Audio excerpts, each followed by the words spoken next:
Hello, everyone. Welcome back to the Geek Warning podcast, brought to you by the Escape Collective, the show where we filter through all the latest happenings in the bike tech world so you know what's junk and what's not. I'm James Huang, and I'm joined today by my tech editor partner in crime and resident tool wizard, Dave Rome. Hi, Dave. Hello. Ronan's out again this week, but don't worry. You'll be hearing plenty from him soon enough. On today's show, we're going to be talking about Factor's new Ostro VAM aero road bike, a product category recently revealed to be prone to hacking that you maybe hadn't considered. And Dave's got some thoughts on anti-seize. Interesting. Dave and I are also going to run you through our favorite gravel shoes, and we've got a little PSA for you this week regarding tubeless sealant and unbalanced tires. Dave, the reason Ronan's out this week, it's actually good news, I think, is he's actually on his way to meet you in Adelaide for the upcoming Tour Down Under. What can we expect to see from the two of you in the coming days? We're probably going to talk about bikes, I believe. I think that's the plan. But yeah, Tour Down Under, it's the start of the world tour, and with that comes a lot of new road tech from the top end of the sport. Looks like there's a few new bikes floating around, some new shoes, some new helmets to talk about. Hopefully, fingers crossed, some new components we spot. And yeah. Failing all that, I'll just look inside mechanics toolboxes and talk about that. Well, that's always an option. Is it safe to assume that you and Ronan are actually going to be talking about this stuff face to face in person and not like sitting opposite each other at a desk and slacking each other? To be confirmed. We'll see. That would actually be a really funny image if that happened. All right, well, let's get into this week's news, shall we? Speaking of Ronan, he spotted a new Ostro VAM aero road bike from Factor at the Australian National Road Race Championships last week. As the name maybe suggests, Factor builds they build the current Ostro VAM as sort of like a do-it-all aero road racer because it's, well, as are a lot of bikes these days, it supposedly does both aerodynamic and lightweight, and this new bike seems to stick to that story. So we don't have a whole lot of official information from Factor yet. We don't have any, actually, now that I think about it. I think it's safe to say we can still glean a fair bit of info from the images, which you can also check out if you head over to Ronan's article on escapecollective.com. So on the aero front, we got a head tube that extends forward, kind of like in front of the steer tube that helps supposedly create a more efficient cross-section, which kind of reminds us of that whole speed sniffer thing that Specialized uses on its latest Tarmac SL8. Ronan thinks it's got deeper fork blades. It definitely has a more prominent scallop in the back of the seat tube to presumably shield the rear wheel. It's also got a pretty dramatically slimmed down top tube and seat stays that I'm guessing probably improve ride comfort, might decrease a little bit of weight. Ronan also noted some taller chain stays that probably increase drivetrain efficiency. But, aside from the frame, we've also got some new wheels from Factor's sister component brand, Black Ink. When we get official info on this, I have no doubt Factor is going to make some big performance claims about this thing. That announcement is probably going to come pretty soon because I'm going to guess they're going to be using it next week. But Dave, I'm kind of curious. What do you think about how this thing looks? I don't mind most of it, but then you get to the cluster between the seat tube and the new slimmed down top tube, and it looks like the seat tube, perhaps the seat post binder has been moved behind the seat post before it was in front of. Yeah, you get there and your eyes kind of just stop for a while. And I guess just how Specialized the SL8 has the speed sniffer, which is kind of a bit of a polarizing design choice. This one now has I don't know what you'd call it, but the speed bulge. Well, I guess we'll find out what they're going to call it, if anything. One thing that strikes me about this thing, though, is it kind of got me thinking that we might be entering a period where, since aero road bikes are already so good and designers are having to kind of extract smaller and smaller gains from these things, it kind of makes me wonder if we're maybe entering a period where engineers and designers are moving toward a more kind of like function over form design philosophy. And again, in the name of, shaving those watts and shaving those seconds. I mean, bikes, I would argue, maybe aren't quite as pretty as they used to be in some cases. Yeah. But I think not too many people can argue that they're not faster, at least more efficient in terms of aerodynamics and stuff like that. They seem to ride better these days too. And I guess on the plus side, at least, years and years ago, at the old place, I remember we ran this quiz where we posted a bunch of silhouettes of modern road racing bikes and kind of asked people to match up the silhouette with the brand. And it was fairly challenging, I think, for a lot of people. But at least now it seems like bikes are starting to look a little bit more distinctive again. Yeah, definitely. And I don't think looks matter a whole lot if you're that much faster and in a breakaway where no one else can see you anyway. So obviously, yeah, the gains aren't that great. But I think brands aren't afraid to, I guess, differentiate themselves aesthetically, which is, well, I think they need to do that. But I think, yeah, as you say, James, it's performance over or function over form, I guess, and that's really not a bad thing when you're talking about a product that sells itself and with the sole purpose of trying to be faster. So it makes sense. It does. And I guess we'll just continue to see how things evolve in terms of the visual language, because I know for a while the reason why we had that sort of quiz was because, when you have when everyone is presented with the same problem and the same pretty constrained rule book as far as what you're able to do, then bikes often tend to look pretty similar.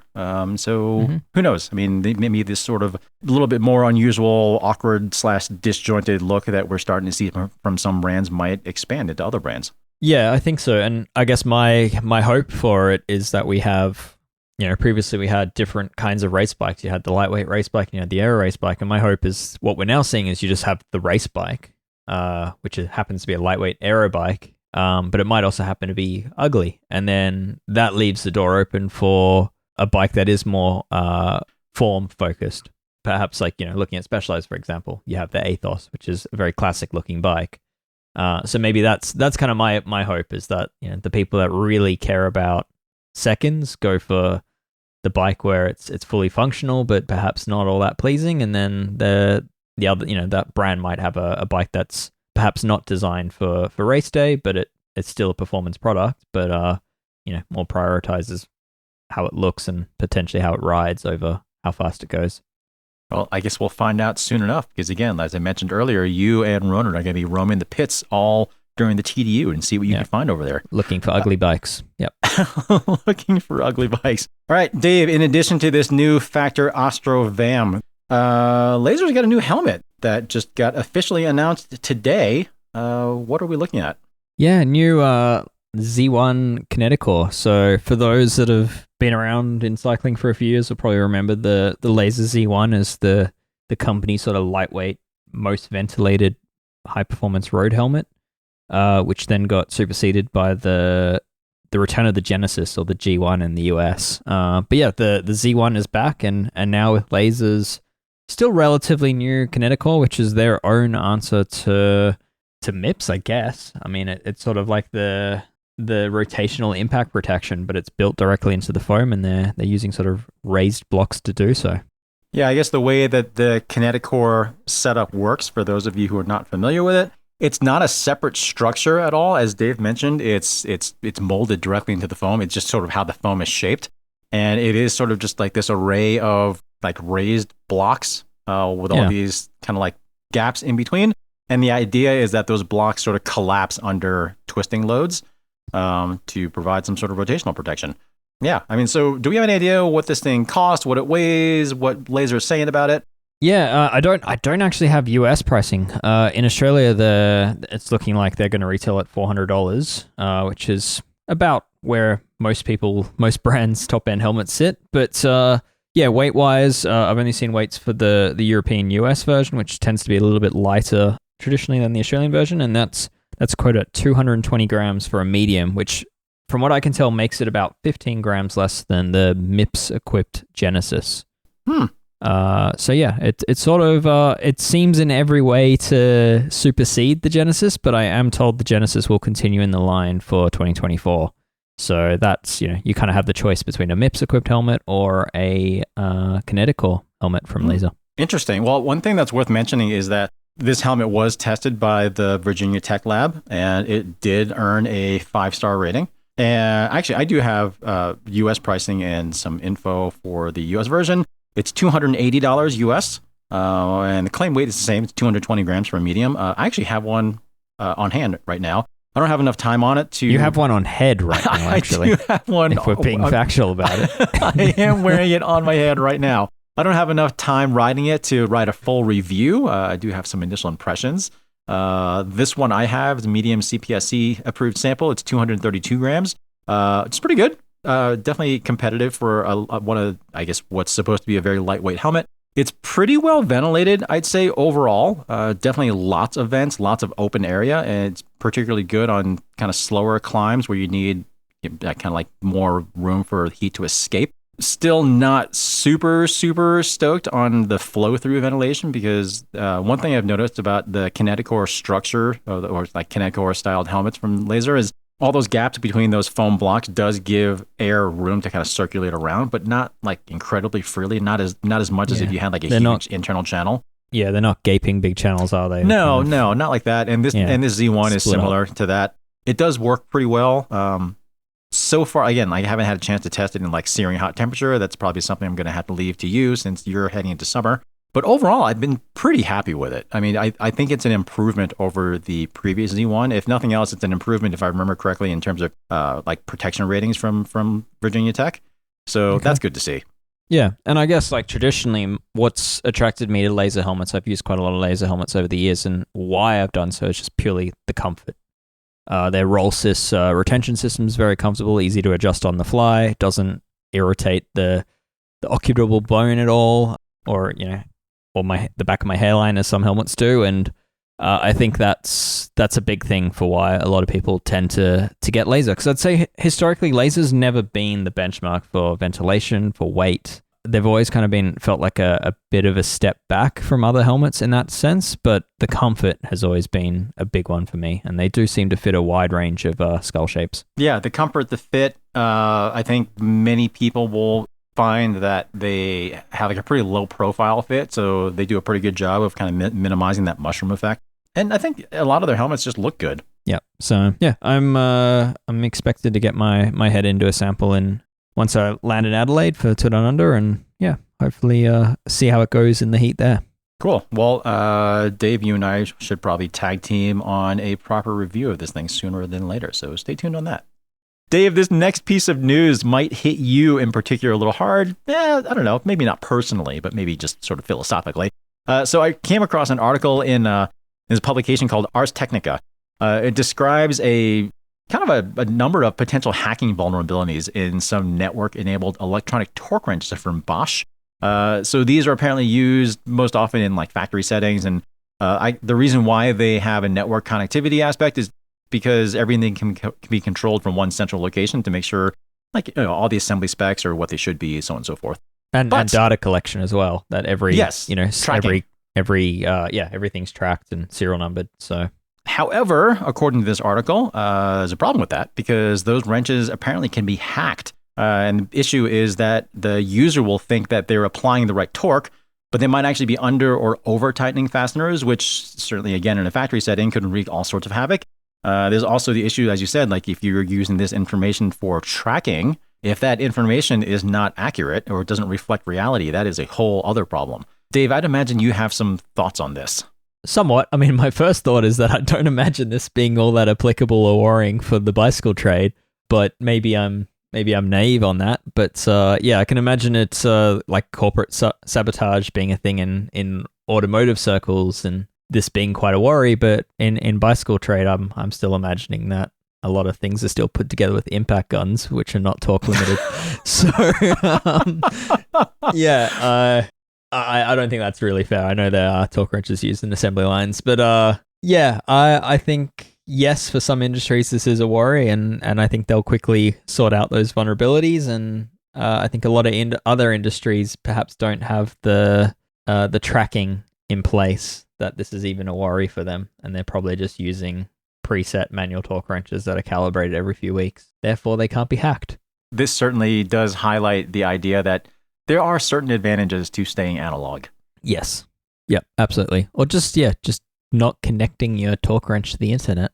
Which, come to think of it, I don't think I have a torque wrench that does that. I have one that you can plug in, but yeah, I don't think this is an issue for us to be concerned about.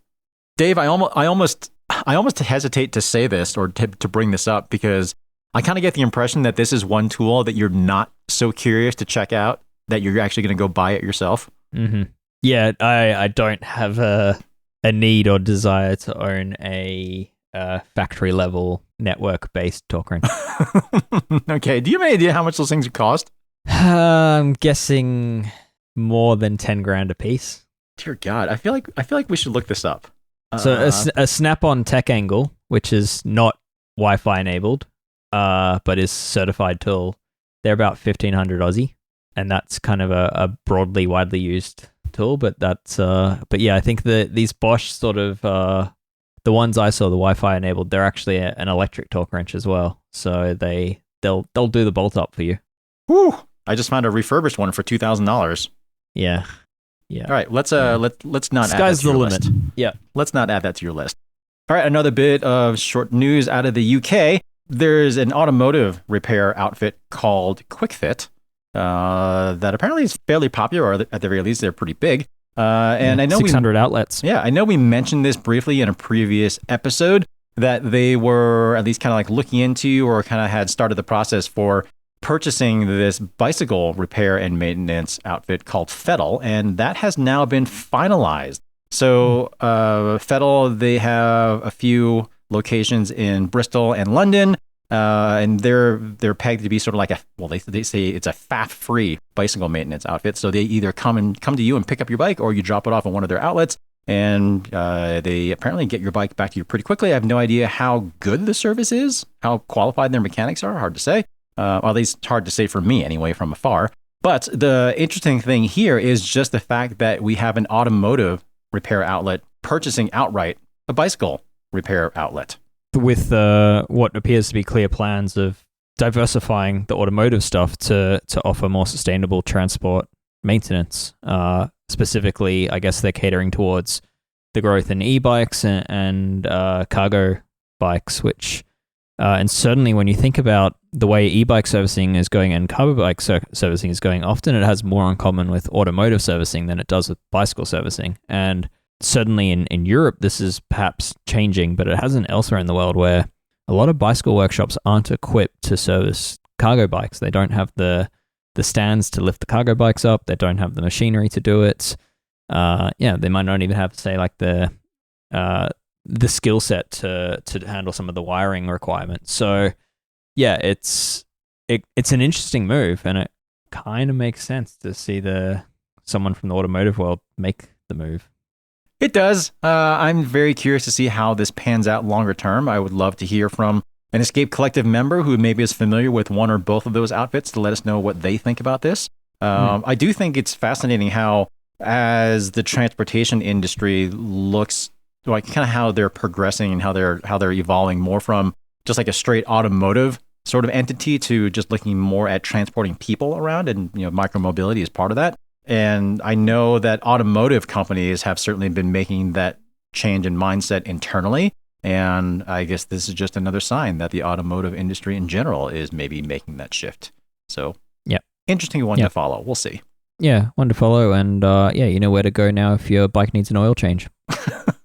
I mean, I guess mountain bikes sort of technically do need oil changes now anyway. Yeah, roll-offs and other internal gear hubs. But yeah, anyway. Dave, speaking of tools and workshop stuff, though, I'm kind of curious what you got on your mind this week, because you do actually have something on your mind, and we kind of skipped this segment last week because we were just getting going for the year.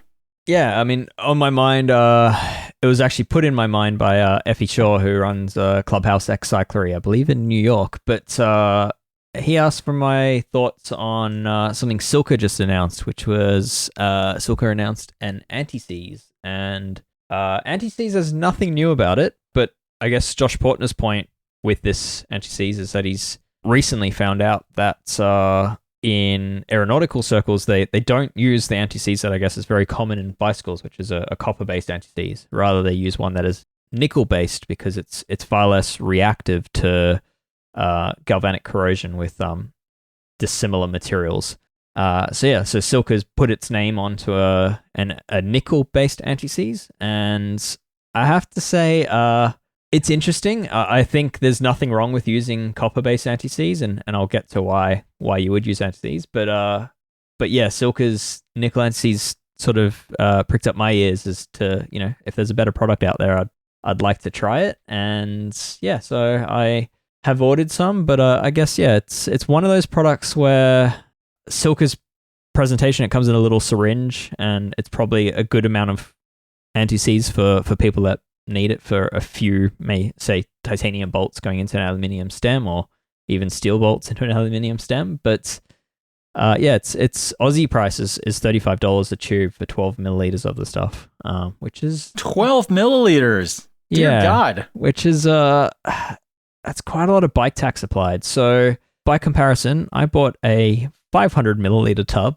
from there's Loctite LB771. Brands Permatex and CRC also offer nickel-based anti-seize. I paid 85 Aussie for this 500 mil tub. So that's half a pound of anti-seize. I mean, that's going to be a lifetime supply. 17 times cheaper. So I guess what my point on my mind is that there are a lot of products in the bicycle industry historically that were just repackaged and rebranded, and savvy shoppers should consider that when they're buying maintenance products and look for, I guess for lower cost alternatives wherever possible, because I think that's a good win for people that care about their bike maintenance. And I think grease and anti-seize and I guess those two product categories are probably the two prime examples where very rarely are those products truly unique to the bike industry. I think things like chain lubes and even degreasers now, I think that's sort of separated a little bit and matured to the point that there are cycling specific products there, especially chain lubes. But I think there's still some good gains to be had for the savvy shopper. It is interesting to talk about the use of anti-seize versus grease. Because I know one of the things so Dave, you and I both worked at Bike Radar way back in the day. And interestingly enough, one of the things that, I guess this is a story idea that dates back to way back then, is I was having a conversation with one of our then colleagues at the time, Paul Smith, who his level of education and background certainly, I would say, kind of went above and beyond the bike industry, shall we say. And I remember he and I were having a pretty deep conversation about different fastener styles and different sort of assembly compound, grease and anti-seize and that sort of thing. And we started talking about like the NASA, like the fastener manual, that sort of thing. And he certainly was of the opinion, if I remember correctly back then, that we should be using anti-seize in the bike industry more often than we are. Yes, totally. And the reasoning is that anti-seize is kind of effectively like particle based. So, you get little particles of, in this case, metal, non-reactive metals or low reactive metals, and those particles stay in between the surfaces between the thread, so of those dissimilar metals. So by contrast, the grease actually often gets pushed out under torque. So say like the head of the bolt pushing against the surface that's being clamped to will actually push the grease out, so then you can still get galvanic corrosion between those two surfaces.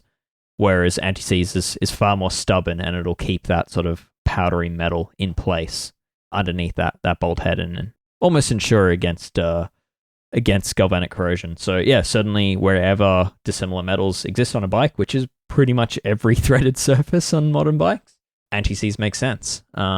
Where I sort of diverge a little bit from Silka's advice, and Silka has a good video on this. Josh Portner does go into why nickel-based anti-seize and the properties of it on his YouTube channel, on Silka's YouTube channel. But I think where I diverge a little bit is they also recommend it for like bearing seats, for like a steel bearing in a carbon frame, so like an IS headset bearing.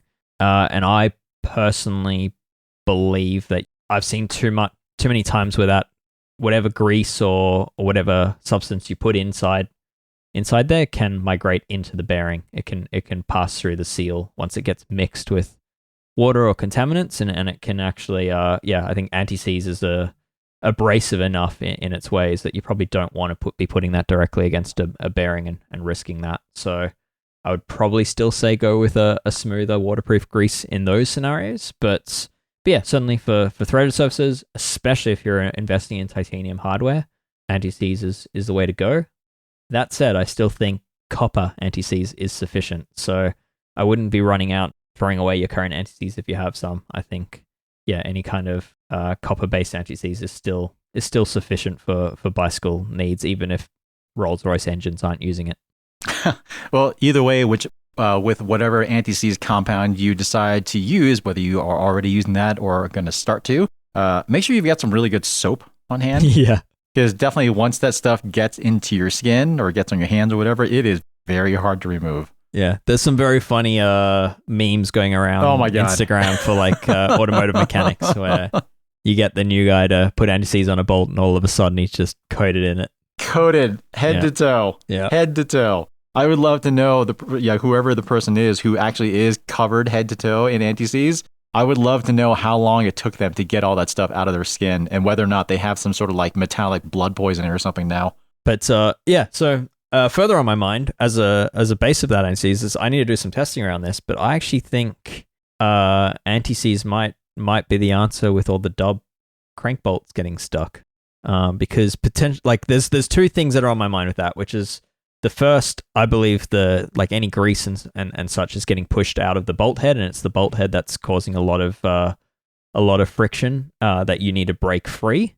But yeah, the other element is I believe the aluminium bolt being used is going under quite a lot of stretch, which is also why it takes an insane amount of torque to break free. But I'm thinking the anti-seize could be the answer to half the problems. Well, you and I are going to have to compare notes on that because I know that I have dealt with dub crank bolts that were installed with copper anti-seize that were still a bear to get out. Gotcha. Maybe nickel anti-seize will be better. Well, I guess, like I said, we'll compare notes later. Sure. Yep. All right. Let's take a quick break here.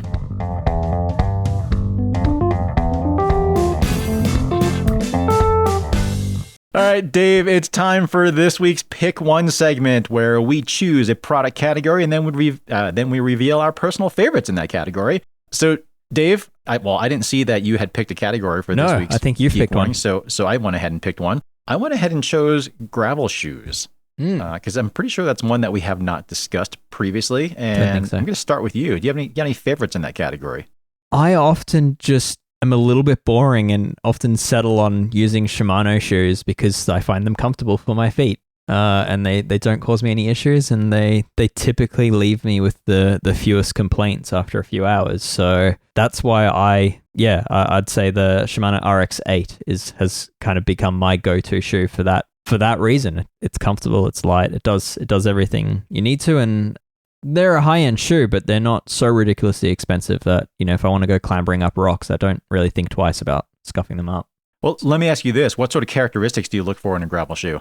Gravel shoe. So, I mean, for years, and I still kind of go back and forth, but for years I just kind of would have just said use a cross-country shoe. But these days I actually have come to the conclusion that what separates a gravel shoe is how stable it sits against the pedal body. So I'm using SPD pedals, Shimano SPD. And what I find the difference is I actually get a little bit more rock with my cross-country shoes on that pedal body. What did we call the toggle, I guess is what we were calling it? Toggle or yaw. I think either one of those. Yeah, so a little bit of like, the ability to sort of swing your knee left to right. No, sorry, I think you're right. Toggle, not yaw. Yeah. Yaw is a different thing. Yeah, that toggle. So when you're mountain biking, being more dynamic on the bike, I find is quite helpful, and you can kind of weight the outside of the pedal or just sort of move your body around more. And I find that toggle is actually, we're only talking maybe a millimeter here, but I find that beneficial to kind of being able to swing my legs around more and move my feet off plane a little bit. Whereas, on a gravel shoe, I kind of want it to feel more like a road pedal system where you're actually locked in with zero toggle and you don't need to be as dynamic on the bike. And I feel that's the biggest difference here, is that the gravel shoe feels like a road shoe. The mountain bike shoe still lets me sort of maneuver the bike and let the bike float between me a little bit. Interesting. I think we're pretty much on the same page there because, I think we may have slightly different preferences in sort of like what brands of shoes fit our particular feet best. Not at all unusual. Like my favorite gravel shoe still is like the old Specialized S-Works 6 XC, which those have been out for a few years and discontinued for a while now. The gravel riding that we have around here, it typically, really doesn't require very much time on foot. So I usually go for shoes that have a very road-like fit. I like shoes that are quite stiff, generally speaking, because again, like, really don't have to worry about walking all that much. Definitely don't like very much toggle at all in the interface between the shoe and the pedal.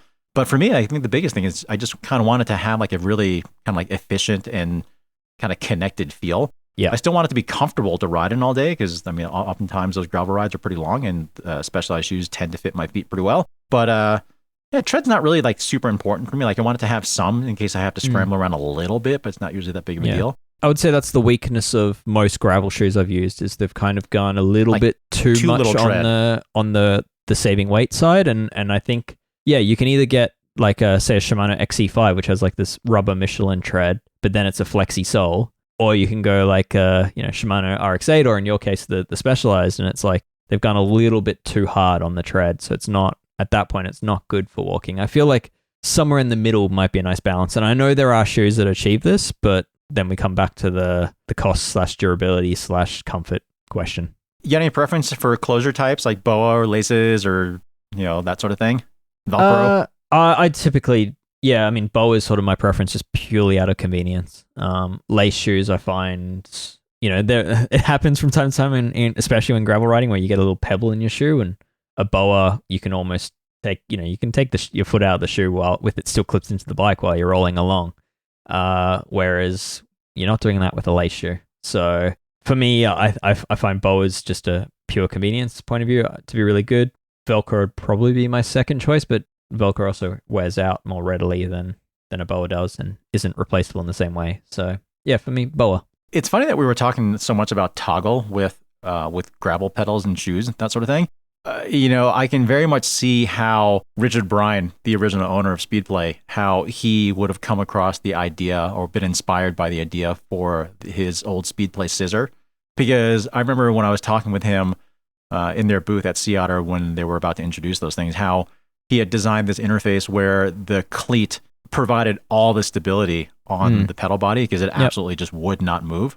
And I can definitely see how that idea was very appealing. I mean, it's unfortunate that the execution really was kind of ended up being pretty lacking because I do feel like the idea of that has a lot of merit because like you were saying how the tread on a lot of gravel shoes is a little bit lacking. But I also wonder if that harder tread design is also the reason why we like them while pedaling is because they provide so much more stability on the pedal body. Yeah. Because oftentimes that rubber is harder. So yeah, I don't know. I guess we haven't really run across much, too many options where you really do get the best of both across the board. Yeah. I'm trying to think. There was a brand, I think I'm going to say is City, that was doing replaceable tread, but you could actually shim the block that surrounded the cleat. Specialized. Oh, Specialized. Oh, you're right. Yeah, it was Specialized. Their that latest. Was smart. That was very smart. I think like the latest Recon or something like that. One of those models offered that sort of thing. Yeah, it was like a similar style of replaceable block to what CD has offered for a long time, but just as you said, I think it had little shim options to really take up that play. But yeah, anyway, if you got any specific shoes that you particularly like for gravel, certainly feel free to chime in the comment section below in the associated write-up on escapecollective.com if you want to just join in the conversation there. Keeping in mind, shoes are very personal. Like James's personal. pick I have, and I don't use them because they dig into the front tendon of my foot. So yeah, otherwise I would agree with James's pick on that if they were actually comfortable for me. But my tendon's obviously so much more supple than yours. Yeah. All right, well, Dave, let's move on to our PSA for the week because we do have one. Okay. Yeah, so this is something that I came across as I was actually getting my fat bike ready for the winter season. I haven't ridden it in quite a long time. Things I don't say. Yeah, for sure. So the thing that I ran to with that bike, it's I do have that bike set up tubeless because turns out fat bike tubes are really, really heavy. They're like 450 grams a piece. Converting to tubeless, actually, it does result in some pretty substantial weight savings there. And frees up the world's butyl supplies. Indeed, yeah. For a bike like that, where it's kind of like more of a seasonal thing for me, it just kind of reminded me that it's a good idea for those of you who are running tubeless tires, especially if you have multiple bikes and maybe one that doesn't get ridden very much. So for this week's PSA, I just want you to be mindful of old tubeless sealant that may have dried up into a big clump at one spot in the tire, mainly because it's not so much that it'll result in more flats or anything like that, but that imbalance really could, depending on how much sealant is in there, but that imbalance, could be annoying at the very least, but it actually could be potentially dangerous depending on how much sealant is clumped in there and kind of how light your tires and wheels are. So yeah, if it's a setup where you are finding where you're constantly adding more sealant, kind of season after season, you might find that you've got a couple of big old piles in there. So I would advise for those seasonal bikes kind of to, pop one of the tire beads off and just kind of scrape out the old clump that's in there. And this is actually an old tip that I got from an old GCN episode. I don't know if it was Sai who presented this, but I can't remember if it came from a viewer of GCN. But they were advising that a really good tool to scrape out old sealant in a tire casing is an old aerosol can cap, like the little plastic cap that you see on paint cans and that sort of thing, because it actually has kind of a sharp edge. It's really good at scraping out that dried latex. And the curve is pretty much perfect for tires. Good tip. Yeah, I'd say for a lot of people, they just top up their sealant through the valve core and would never know they have clumps of dried sealant pooled in certain sections of their tire. So yeah, I think once in a while popping the bead off and inspecting is probably a very, very good advice to ensure you don't have these clumps forming.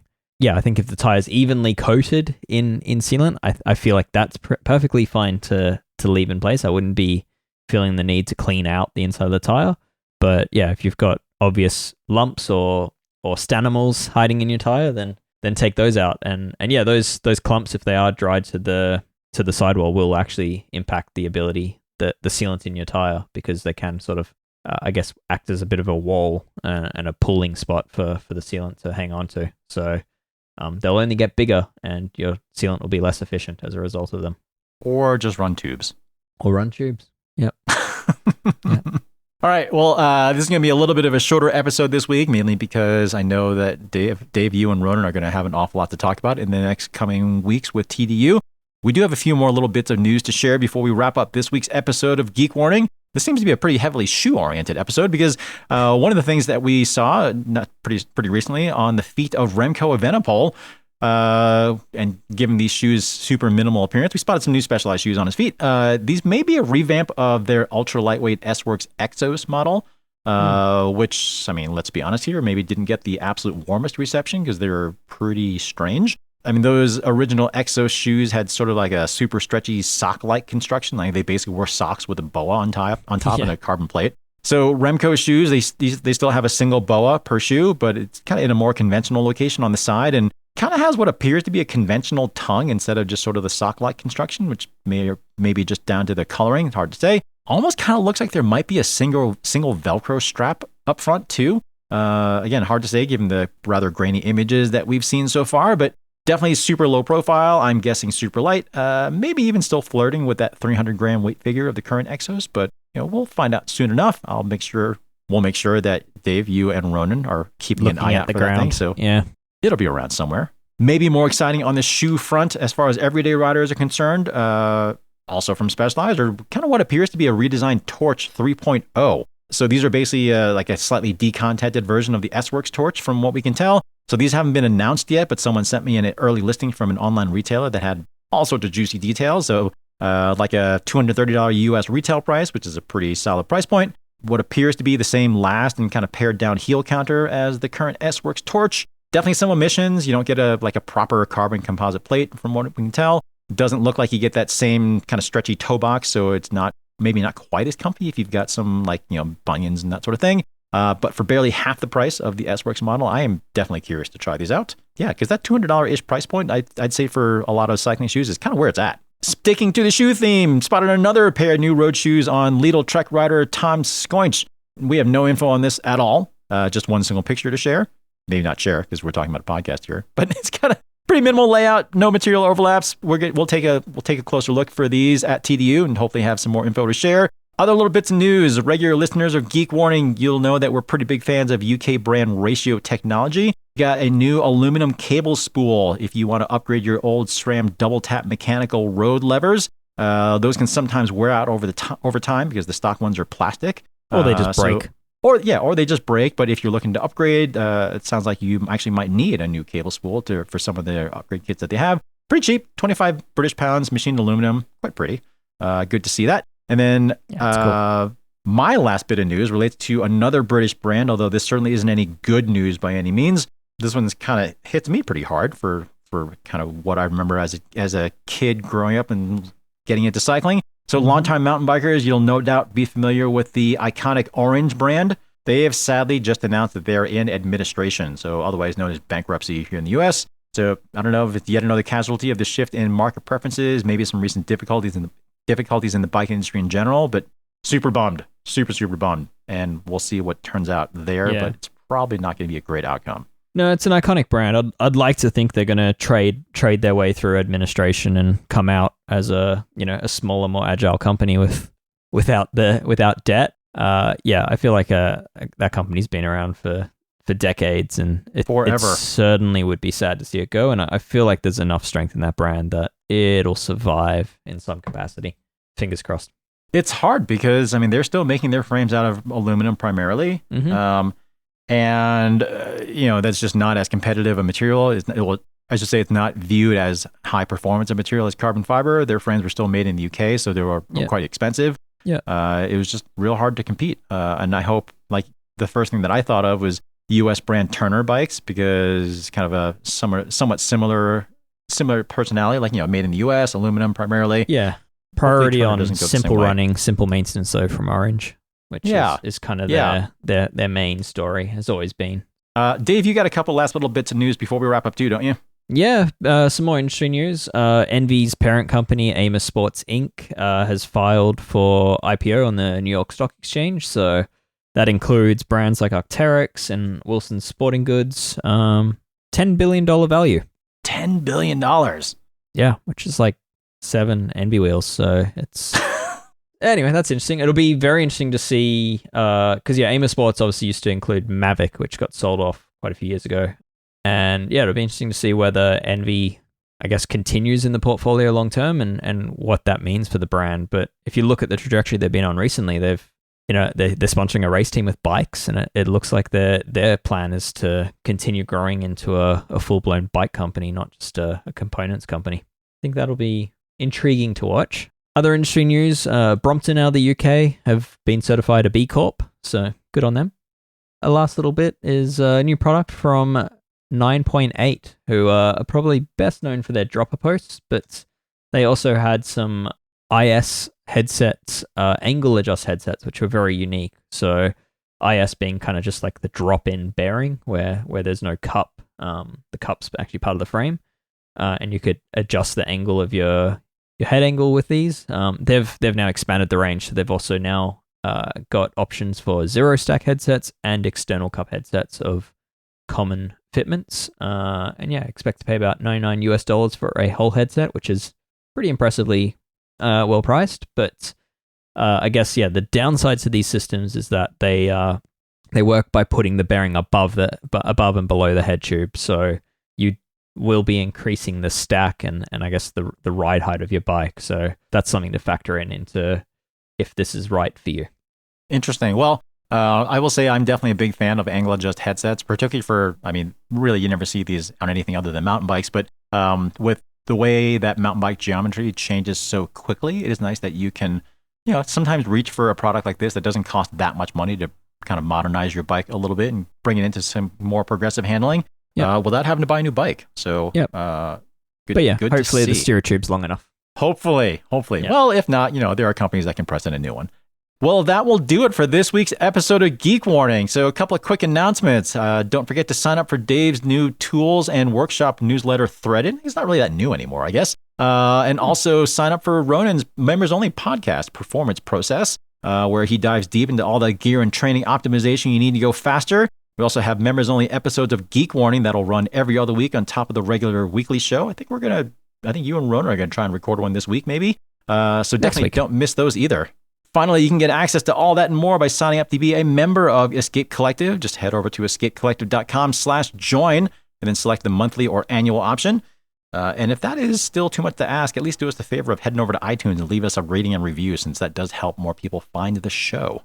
Yeah, I think it's worth reminding anyone that's tuning in for the first time that Escape Collective is wholly member funded. So we didn't read any ads on the podcast because we don't have any ads to read. And if you go to escapecollective.com, what you won't find annoying pop-ups. You might find annoying pop-ups asking you to subscribe to us, but you won't find annoying pop-ups for a Jeep.